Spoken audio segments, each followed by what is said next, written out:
Hello and welcome to another episode of Half Pint Ideas presented by the Beer Fridge Podcast. On this episode, always be closing.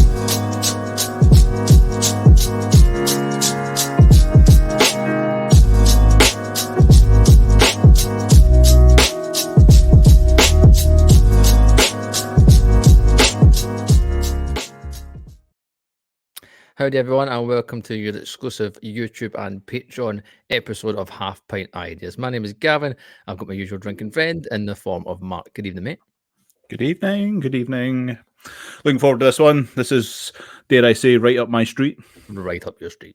Right up my street. I'm happily for you to slide us off to the side or whatever it is and add in Sam from Camden Town and AB InBev. How you doing, mate? Good, mate. Yourself? How's things? Very well. Very well. I appreciate you taking the time.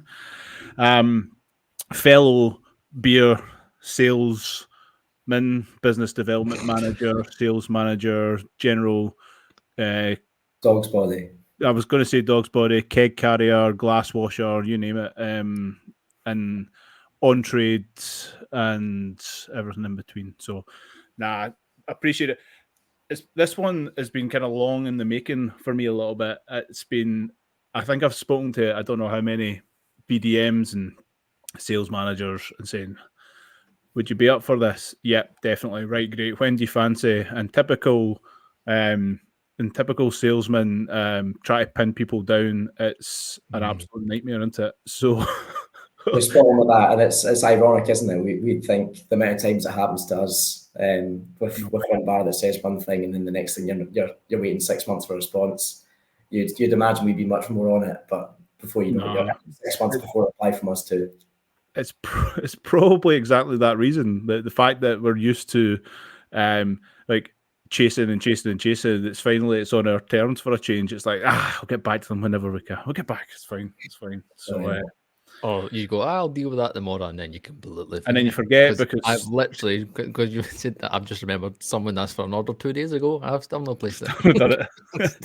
So Gav's in sales too, but he's in different kind of sales. So he's going to be able to at least add I don't know, some sales banter to this. But he's in producer and host duty tonight. Let's be honest. So that's the main job for me tonight. I'm looking forward to, as a listener, for people to get an insight into beer sales and understand it from a macro point of view, and from your side as well, Mark, a more craftier side, or doesn't have the weight as such like an AB InBev may have. So looking forward to it. So this is a deep dive into sales.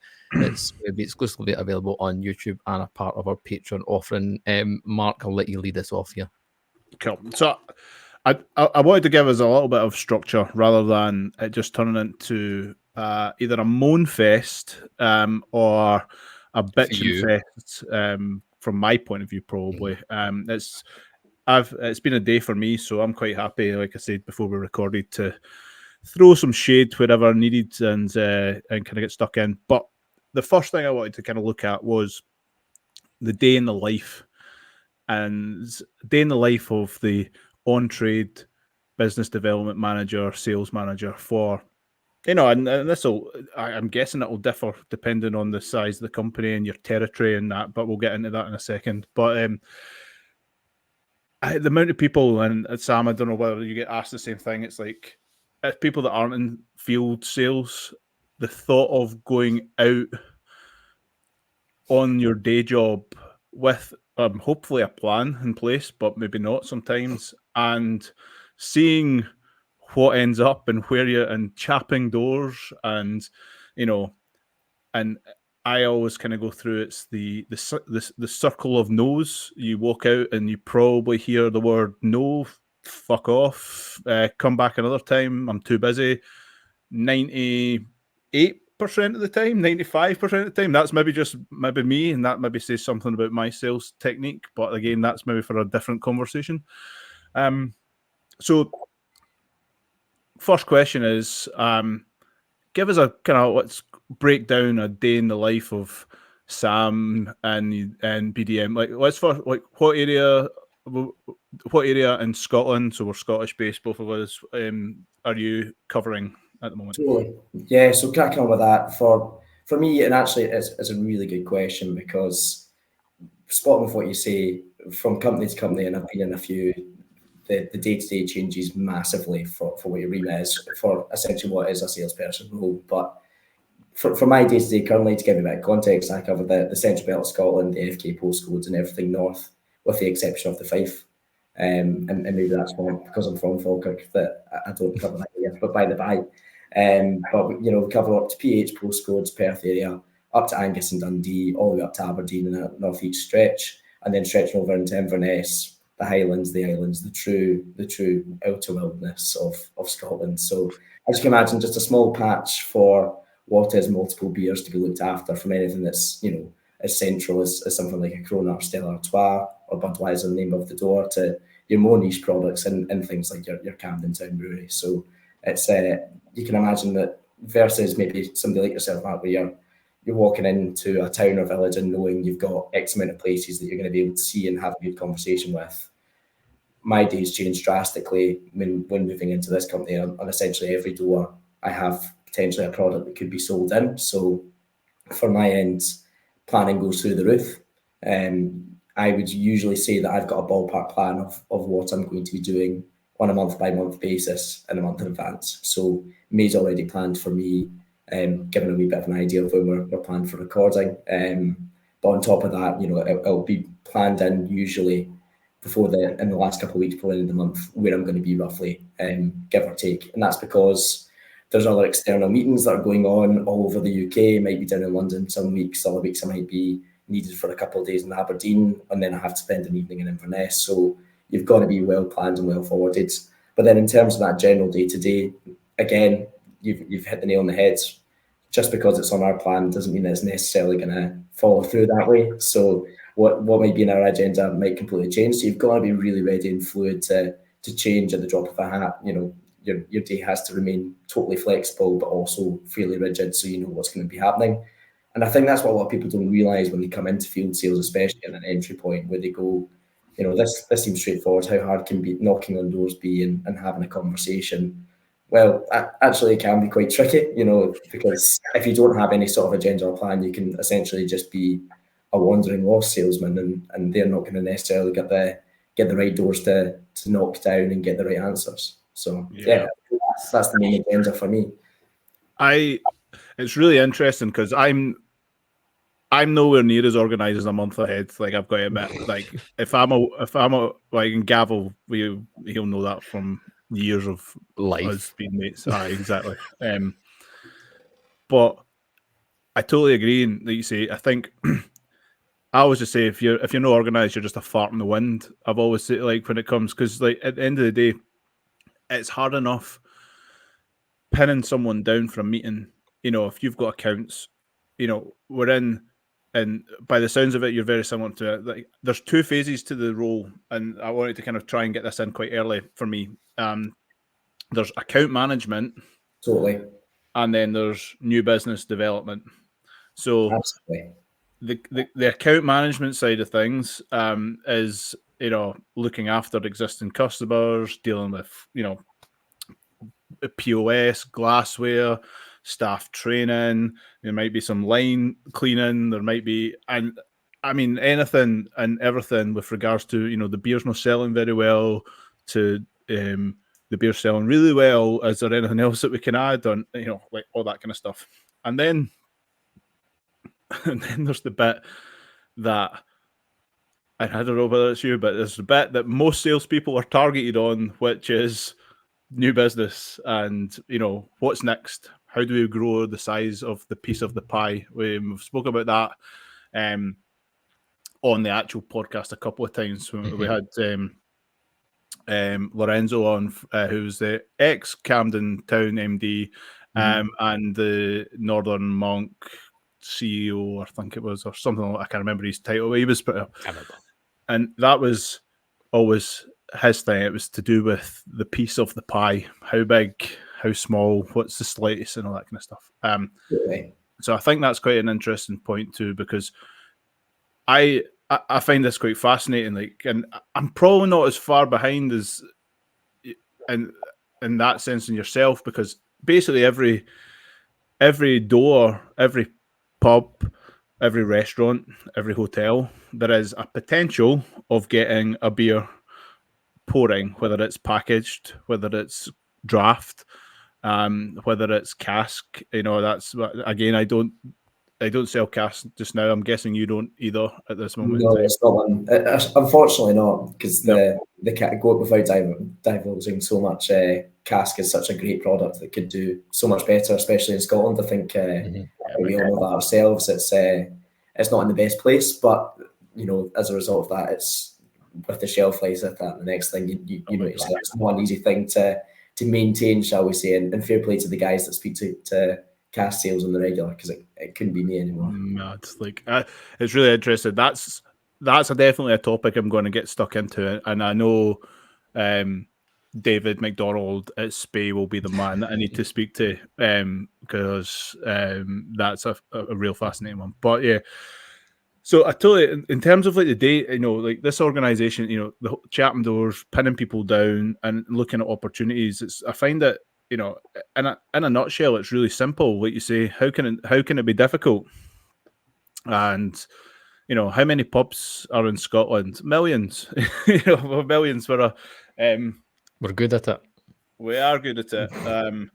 We're not always good at running them, and I'm saying that tongue in cheek, because Sam will probably agree without us divulging too much. But it is really tricky, and I'm going to take a big step back, because it's going to lead us in quite nicely into another topic today as well. But one of the things that I struggled with originally was understanding the kind of the chains, the groups. As a customer of walking into pubs and spent plenty of time drinking in Edinburgh and Glasgow, Falkirk, Stirling, you name it, and that you see your favourite pub, and you're in the favourite pub on a regular, or you're on your favourite street on a regular, and you walk in because you like the vibe, you like the food, you like whatever's on the bar, you like it, that could be the closest to the train station. It doesn't matter, whatever the excuse is for your pub, and that's what you're looking for. From a sales point of view, these things all come into account. Of course they do, because you've got brand representation, you've got multiple brands, so it's about putting the right brand in the right spot as well. It's not just I'm selling one brand or one brewery, not multiple breweries, and finding the right niche. But then it's peeling the layers and the layers back in terms of is it an independent pub? Is it a managed pub? Is it a leased pub? Is it is the pub connected to the 4 other pubs on the street, and the one person that you really need to speak to is in the 4th pub down the street, and you get the 4 no's and told to bugger off before you get there. And that was the thing that's really, really tricky. And one thing that I really just wanted to stress is right at the start of this and the whole day in the life is because there is, if you're lucky and you get a bit of training and you get a list or you get handy, and I'm doing a bit of training at the moment for a friend that's just came into beer sales, and this is the first thing I've said to her was, do you know the different pub groups? No. Go and look it up before we start talking, because it's going to make your life so much easier. But coming this back to the whole day in the life thing, that was the bit that blew my mind the first couple of times when I was out, because like anything else, you're like chapping doors and getting answers of no, because a lot of people will tell you yes, but they're not the person that's never going to be able to buy anything for you too. And it's just, honestly, it's a real minefield. But I'm glad you... Sorry, just jumping on that exact same point, echoing that stance. How many people, probably us included, mates and people that listen to this podcast, have walked down the Grassmarket, for argument's sake, in Edinburgh, and walked into every single pub, seen a slightly different place every single time, and this is amazing, what a great set of pubs, and not realised that 9 or 10 of the 12 are managed in some sense. You're either they might be part of a pub co, they might be part of a major group, they might be part of a chain of a smaller kind of national chain in Scotland, like Signature or Scotsman's Group. So before you know it, you could have been in every single one of those pubs, and not one of them has actually got a landlord, so to speak. It's just a general manager that is on a ladder of a corporate business, essentially. But as far as you're concerned, you're none the wiser because you've went in, you've had your pint of lovely beer, which was different from everybody else, and you've went back out to find the next pub. See, the thing, again, I throw in my 5 pence here. So to what you were saying there, Sam, is when people are in these establishments that could be right next to each other and different vibes, slightly different beers, and etc. etc. The daft thing is sometimes you have completely different experiences of the same beer that you'll walk in, you'll grab a Budweiser and you go, that something doesn't taste right in this one. You go next door and then it tastes a lot better. And I suppose that again goes back to your point where you've got these people running these places, general managers and stuff, who run things slightly differently. And I can imagine that bit for you guys and the pair of you is a part of your day, is making sure that lines are set up correctly and everything's being managed to make sure that the beer that you guys are selling is being poured how it should be and how the brewer has intended it to be tried. I think that's yeah. I think if we had some more time in our lives, if we could split ourselves into 200, maybe that's how it would be. There's so much trust that you've got to put into these guys. When you have that sales conversation, you're walking in, and not only are you selling the products, you're kind of getting an understanding of whether these guys are going to sell themselves. Yeah. One job is convincing them that this is the right brand for them for X, Y, and Z reasons. And then actually at the same time, while you're having all these conversations, it's really understanding whether this is the right pub for your beer, so to speak. Now, you can make that up all side of things, but naturally, at the end of the day, beer, just like every other brand, is a highly emotive position. And you can test that however many times you want. There's certainly a few dodgy landlords I've known in the past that have poured out tenants 3 times in a row, one in a Carling glass, one in a Tennent's glass, one in another glass, and they've went, what's your favourite beer here? Oh yeah, the Tennent's.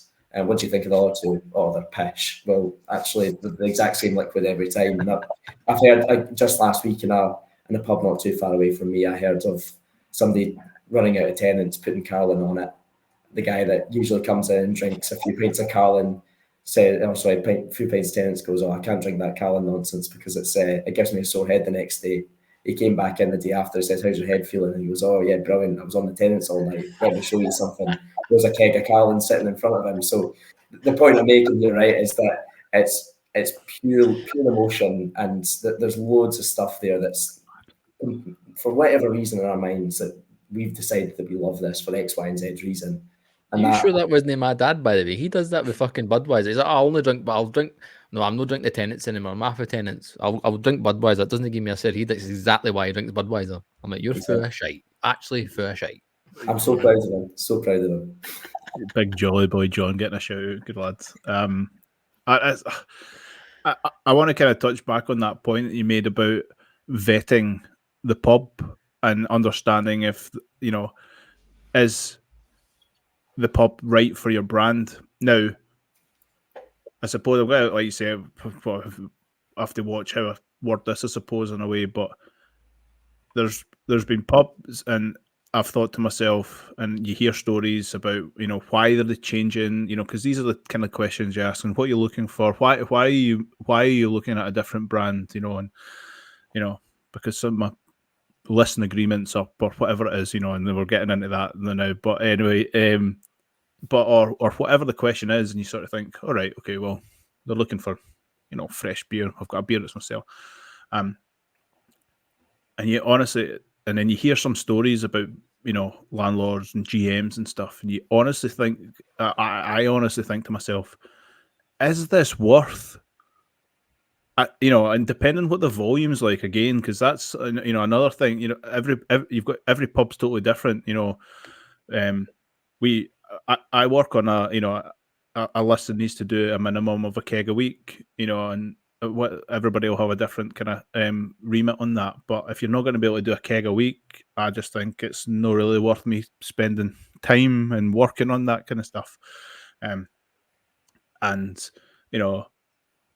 I've had that before, and I'm thinking, well, is it worth the time and the effort I'm going to have to put in after the beer goes in? Because, like you say, and I don't know how hands-on Sam is, but from an installation point of view, I'm sometimes on site. We've got one tech that works for us. So if there's another set of hands needed, that's usually mine. Rather than calling in Serve or Thompson Hunter or name the other established brands that do seller work, and so that's time I'm off the road or time I'm doing stuff, and you're like, this is all part of the sales process in the day, and you think it's not just as simple as I pour St. Mungo and Sam's got Budweiser, right? Okay, well we've got one line free. Let's just put one of them on. It can honestly sometimes be, what gas are you pouring in the bar, right? Because that makes a difference in terms of the pour. What coupler do you use? Do you have a cleaning socket on the board? Because Sam's Budweiser coupler might be a Sankey, for example. I don't know if that's true or no, but anyway, and my coupler's an A-type coupler, right? Okay, well, if we're going to put that in, then you need a cleaning socket that fits both the not just the keg, but also so you can clean your line. So you need it on the wall, right? That's literally blowing my mind right now. Just carry on though. That's a really simple I'm like, thing. just switch the fucking keg and go. But that's it. And that's the thought process. Every keg's as simple as plug and play. Now most brands are very similar, so it isn't much of a difference, and you can get universal cleaning socket, but the pubs that you're speaking to, these buildings have been in situ for hundreds of years. Getting into a cellar at 6'4" and climbing downstairs and hunkering down and beer and all the rest of it, it's no ideal sometimes. And you think to yourself, I'm going to get a keg a week at this. Great,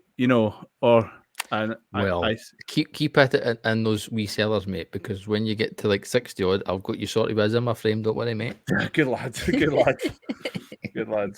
But I wanted to, the coupler thing I find it quite interesting, because that can have an impact. So me and Sam could walk into the same establishment. They've got a line free, and the coupler that's that they're currently using, that's on their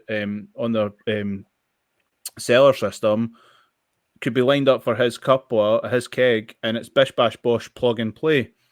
Mine is, and I know that's such a simple little thing, changing a cleaning socket over, getting a new coupler, because you can send that stuff in with the keg.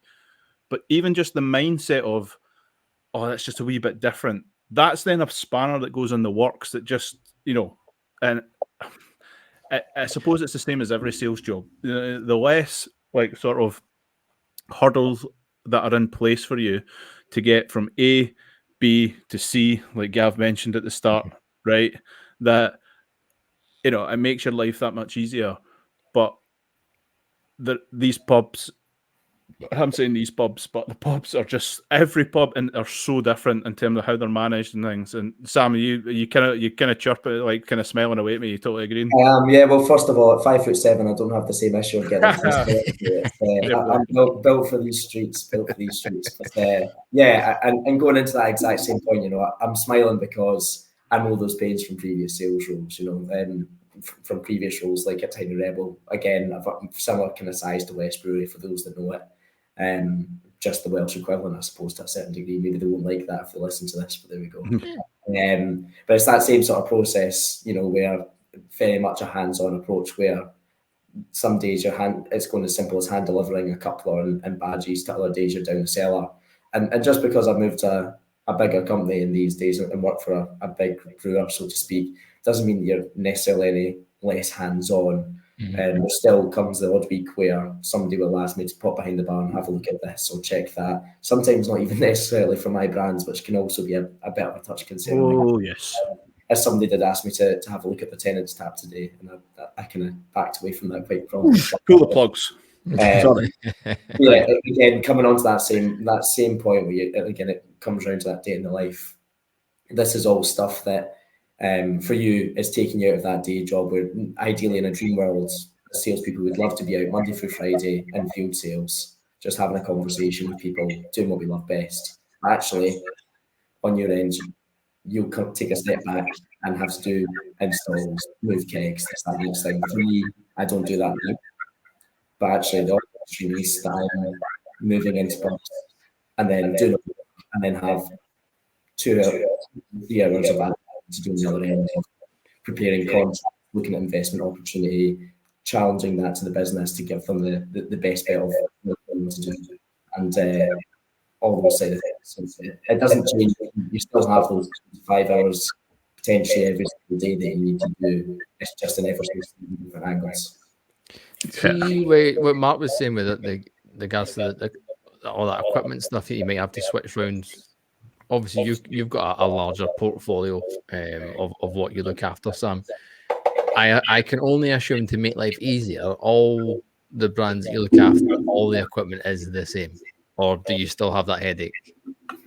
Absolutely, we've got the headache. It's just organising somebody to come in and deal with that headache.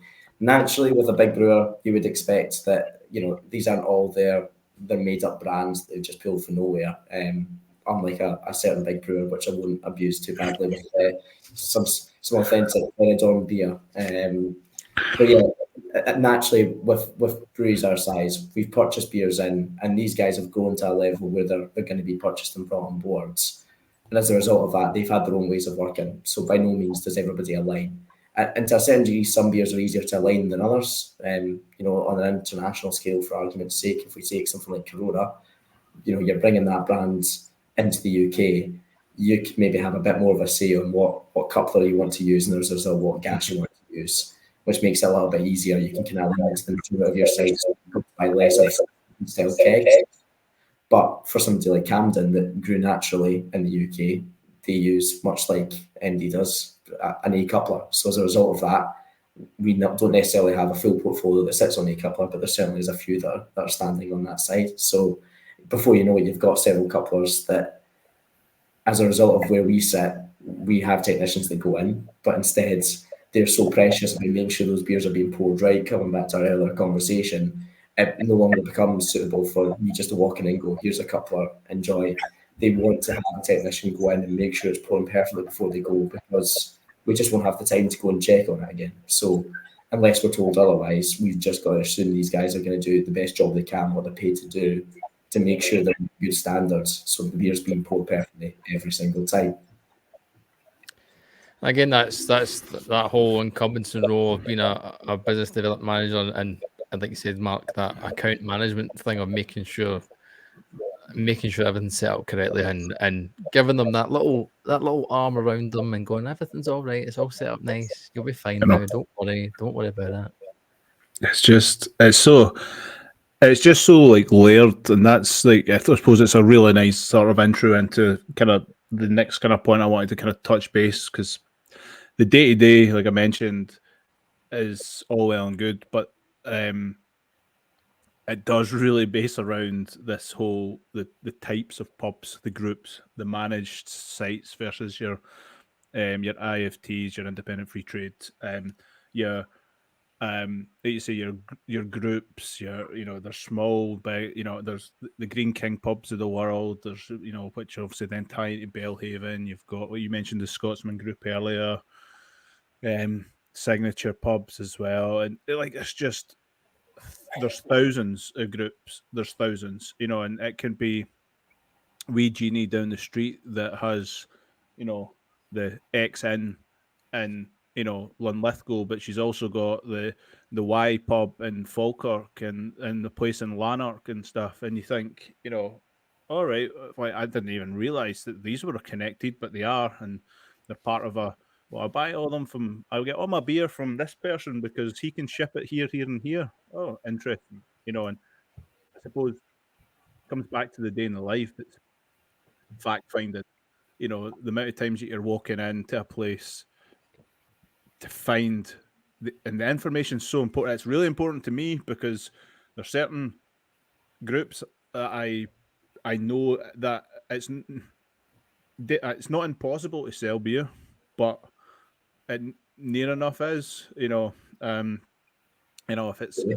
If it's mothership owned or mothership supplied in Scotland, for me, it makes my life really difficult. And I can say that quite easily, and it'll be the same for most breweries of our size in that sense, because there's a monopoly floating around. That issue may differ for yourself, Sam, and again we can touch base with that, but really understanding and the grass market that you mentioned is such a great place. Like, for the bulk of our listeners, are either Scotland based or UK based. And if you've ever been in Edinburgh for stag do, a night out, or wherever it is, you've probably parked your arse on a pub in the grass market at some point, because iconic. And let's be honest, there's 12, 15 pubs within a space of 300 meters, or maybe that's a wee bit less, but it's pub versus pub on pub on pub on pub, and there's probably 3 pubs on that street that I can sell beer to. Yeah, fair. Realistically, and for me to sell beer to them, the person that I'm going to be speaking to in the pub is not the person that I need to sell the beer to. Totally. I think actually that might be 100% correct. I was trying to think. So for people listening, obviously, like Sam, you're ABM Bev, and Mark, you're with West. For you, Mark, what's your pushback straight away compared to what Sam is probably going to experience? Obviously, he's got a larger portfolio with the bigger brands, etc., and then you're walking in there with one. Yeah, not to sound. It's not as much the brand, I don't think, here. I think it's part of who owns the pubs and who the pubs are managed by. It's getting the right decision maker is spot on with what Mark says. Yeah. To jump in on that side of point, again, just take us through it very quickly. You walk into Cold Town House, it's a Signature Group pub. You'll probably struggle to sell into it, Mark, but you could, on the basis that you're a rival Scottish beer, so you've kind of got a direct competitor there, immediately puts you at a disadvantage. We don't have a Scottish beer, so we're potentially at a bit of an advantage. But the final decision, I know there's probably some input from the general manager and staff around. The final decision ultimately will sit at head office of Signature, and there'll be group decisions in there which are above Mark's conversation potentially. It's at a more senior level, most likely. Then next door, you've got the Beehive. Beehive will be, from recollection, a Green King Belhaven site. So as a result, once again, you might be able to have access in there because you've got a bit of a relationship going. You can maybe sell some beer through Belhaven Green King. But for me, that would then sit as part of a pubco. So actually, where previous roles in a kind of smaller scale company, I would have had access to walk in and have that conversation so long as they had a route to market for me. I no longer have that jurisdiction. We have somebody that does that side of the business. So that would immediately lock off that conversation for me as a result of that. But once again, you're much more likely to have that the original decisions for all taps were made a final decision at X location, maybe somewhere in London, a truly national level. So you're going full scale there.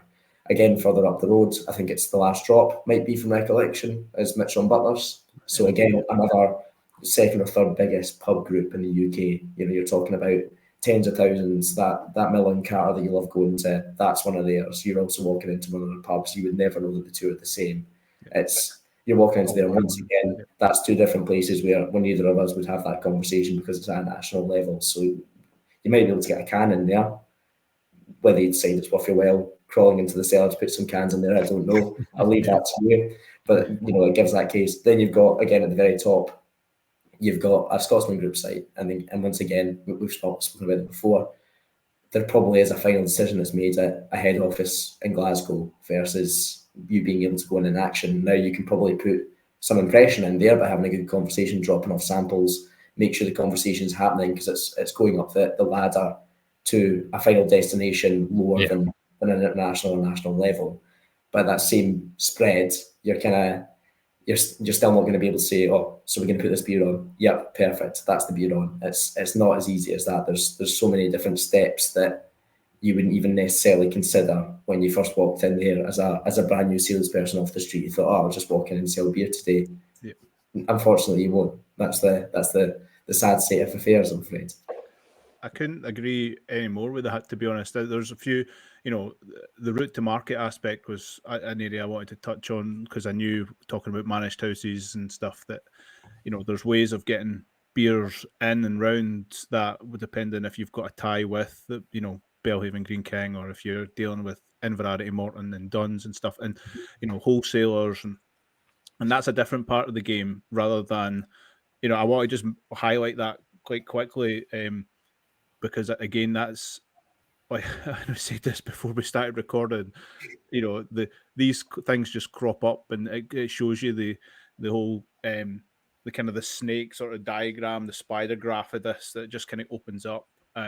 Totally. That I, like you say, walking into a pub, and one thing that I've found to on this is that the GMs have got to say, like you mentioned, they'll have, I would like, but they'll report to an area manager. They'll report to a business development manager as well, that is in-house for them.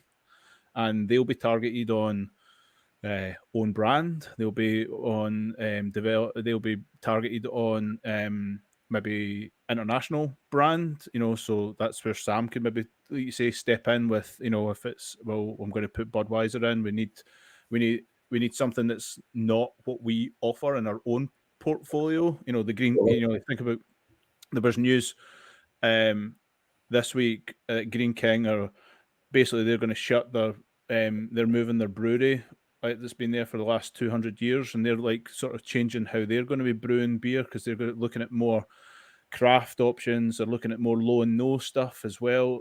So all these pubs that you mentioned, up that street, the Beer Hive, the White Hart Inn, that are all up there. They're all Green King, so they've got their own beers to look after. They've got their own. You think about Belhaven Best, you think about Belhaven Black that's been pushed right now. These pubs are the vessels for their own beers. So us going in and saying, hey, we've got this amazing shiny new X, or we've got this really traditional and well-established brand Y, they're like, well, that's great, but we have X to get through first, and then we have our own stuff to look after moving forward too. And without jumping too ahead of the gun, as I say, it probably is something that you yourselves would decide that's more than viable for its own episode, because you could sit and chat an hour. Again, that comes into the same idea with route to markets as well. Just because you work with these guys route to market doesn't mean that they've not got their own necessary agenda of other brands that are external, that are higher priority, because they might be given more support to the reps that are going out and sell it, or likewise, they might have their own portfolio. Some of the bigger guys have got their own full portfolios that, again, they're looking to focus in and really develop. So actually, that's a whole other conversation to say that we won't delve too far into today. I think that might blow somebody's mind, when you start route to market chatting, and how you think it's just really simple. You stock my brand, so if I sell the brand in somewhere, and you're the main distributor for them, or you're the main supplier for them, then they'll just stock my beer because I've sold it to them. I wish that was the case, but like you say, the intricacies and the layers to that, like you say, the support, the financial incentives that go along with specific roles and jobs, and how that meets the other companies, the wholesalers targets and their bonus structure. They've got at the end of the day, the word GP is, I probably use it on every single call, like the gross profit, like what money are people making from the beer and the products that they're selling. Totally. Because everybody in this is going to then say to us, why the fuck are the pint prices so high? And why is my pint of Budweiser up to $5.50, $6.50, $7.50, whatever the heck it is that you're selling it for these days? And it all comes back to GP. It comes back to the money that the Bob's trying to make to recoup X and Y, but it's the money that it's just. I'm saying mind-boggling because I feel like we're dipping toes into little bits here, and opening the can up properly into it all. I think See what you did there. you like that. Shite. I wish I meant that. To be honest, I wish I did. It is quite interesting. Gav, is there anything that we've said there, like, because obviously, as a consumer of beer, and you've been in the grass market plenty of times with us, drink up and down, having a couple of pints. Like, what's anything that we've kind of said there that you think, fuck, I didn't realise, or I didn't, or what about? Didn't realise. I was very much unaware of all the groupings of. I knew a wee bit. I didn't realise the extent it went to, especially like the likes of the grass market. You were saying there, how many? I mean, how many bars in the grass market? What, 8 or 9? No, However many, but then you've rounded off a couple. Then they're probably owned by the same group, which just is mental. And then it's just like you go in. Like I mentioned before, you go in, you have different experiences. Again, that goes into general managers and stuff. But even just like I was watching I was on TikTok the other day, dangerous. skiving, and some guy had a list of beers that he's like, oh, here's my top 10 beers in the UK. And such, here's Madri. Oh, what a drop! Made in Spain. And I was like, no, it's fucking not. And he's like, oh, these are all. Look at these guys. Look at these guys. Look at these guys. And I'm like, that's just they're all managed by the same group. Fun enough, AB InBev. And I'm like, I'm pretty sure that most of those beers aren't fucking brewed where kind of say that as Italian beers and this, etc. And it's just, I think for people that I don't even. Their only experience of beer is walking in a bar and drinking it. As soon as you hear the intricacies of, okay, all these beers are grouped under the one group. Oh, in fact, all these bars are grouped under the same fucking group as well. You'd be like, hold the fucking phone. What's just happened? No. Like, it's somebody just taken over. So it's mental. It is actually mental.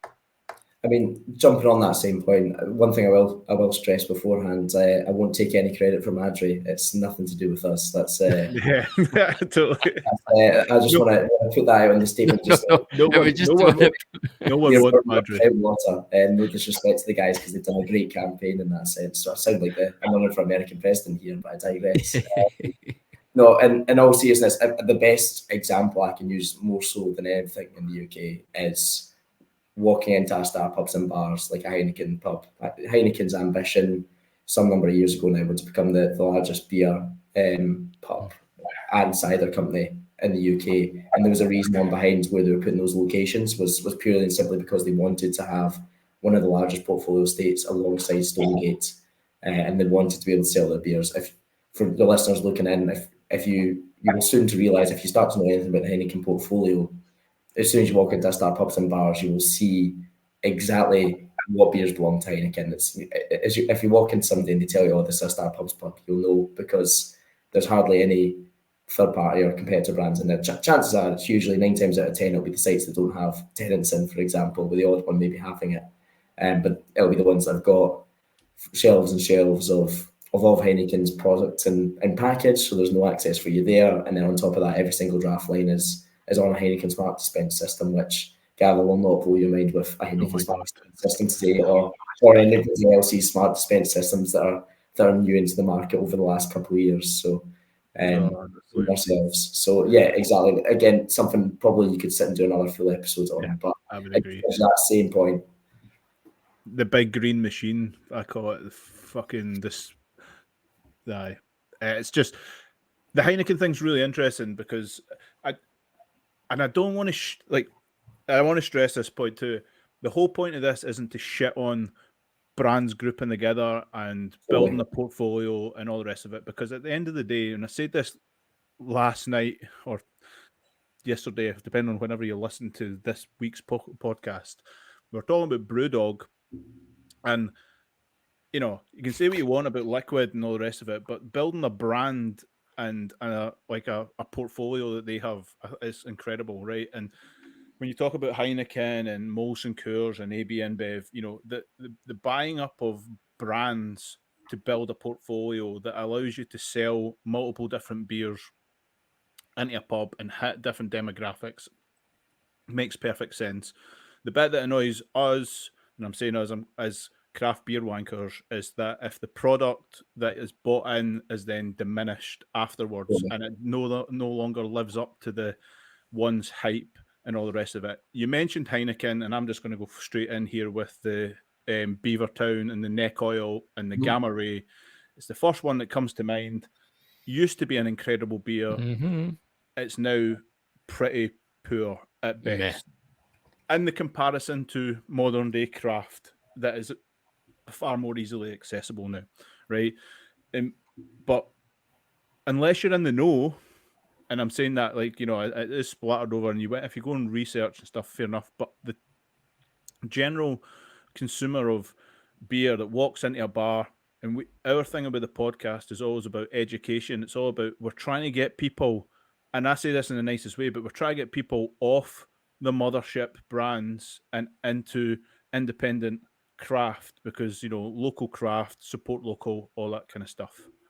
But at the same time, there is every one of these brands started local and grew and worked hard and hit the right buttons at the right time and all that kind of stuff, and became, whether it's macro or large scale, major. Exactly.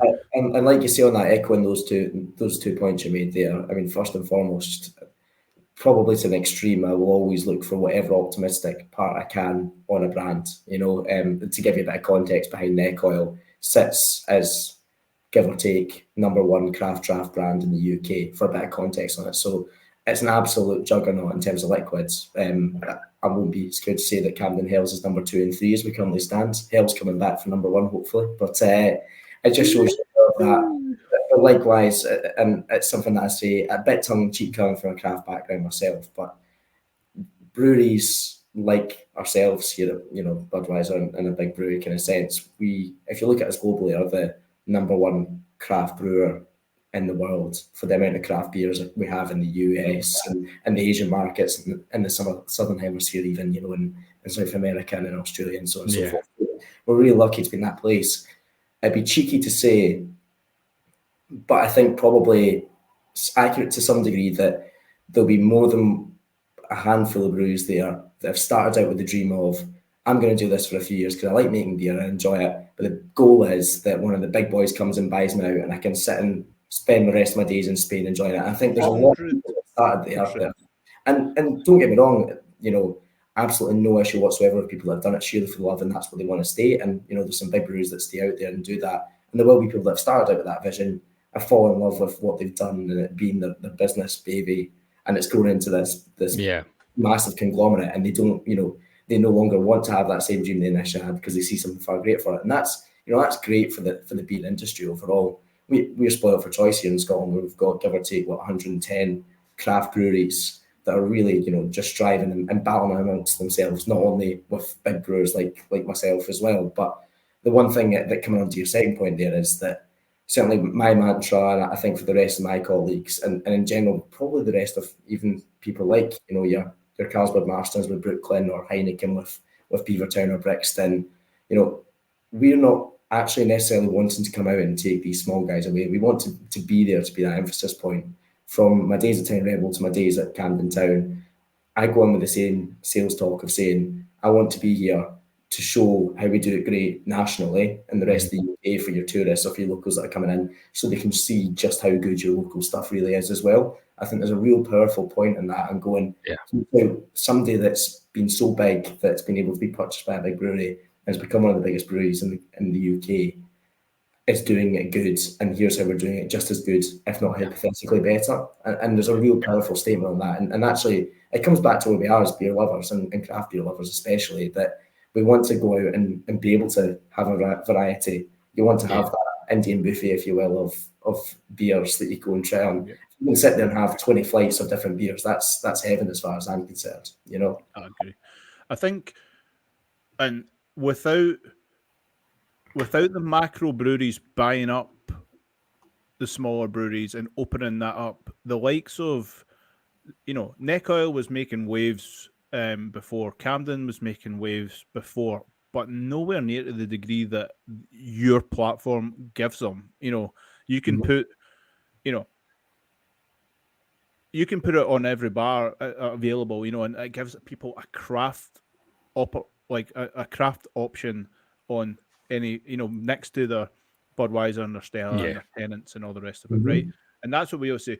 Like, the next step after that is then people saying, when you're in the bar and you've drank Neckoy and you've drank Camden or wherever it is, that you're then saying, all right, well, yeah, it's kind of got me a taste. I'm going to the supermarket, I'll buy some stuff, and that opens up a door. And then you go into the bottle shop, and then you think, oh, that's quite interesting. Oh, where's the local breweries next to me? Oh, that's really nice one on Glasgow Green. I better go in there. Right, okay, we'll do that. And then, and then you open it up to, and then you're going back to the pub, and you're saying to your landlord, your GM, have you heard of Overtone, West, you know, Wasted Degrees? Name the Vault City in Edinburgh. Name the. It doesn't matter. I'm going to. Sure. You know, exactly.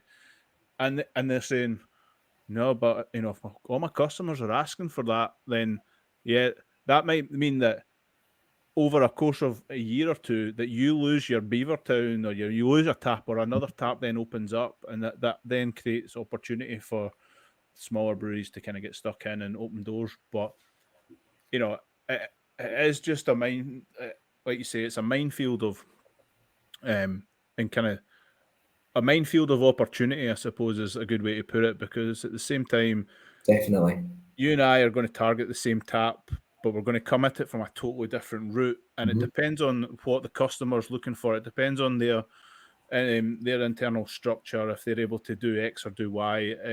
It depends on if the GM even, you know, understands sometimes about the difference in terms of, you know, craft local beer versus, well, I know I can buy X because I've heard of that or I've seen it in a supermarket before. And it's just, like you say, I think it's quite fascinating. But as I said before we started, we aim for half an hour. We knew we were going to get to 45 minutes, and we've hit 50 odd minutes here. So I don't want to kind of go too far. Is there anything that you think, just in the, like, I know we've crammed so much in here, and I think we've done quite well of not just turning it into a moan fest about everything, but I hope we've opened a couple of doors in terms of day-to-day, the kind of the difficulties, the struggles that go on with getting beer on bars, but then also open up, you know, with, you know, Sam's sort of experiences with macro versus my kind of wee bit experience in the more, I'm not going to call it minnow, but like in the smaller kind of craft breweries, and how we both kind of target it from there. Is there anything you want to add, Sam, that we've missed so far, and then we can... In terms of yeah, I mean, coming through that kind of managed versus free trade, it just gives you a glimpse into how much context there is there. And then, as you say, it just stems from there.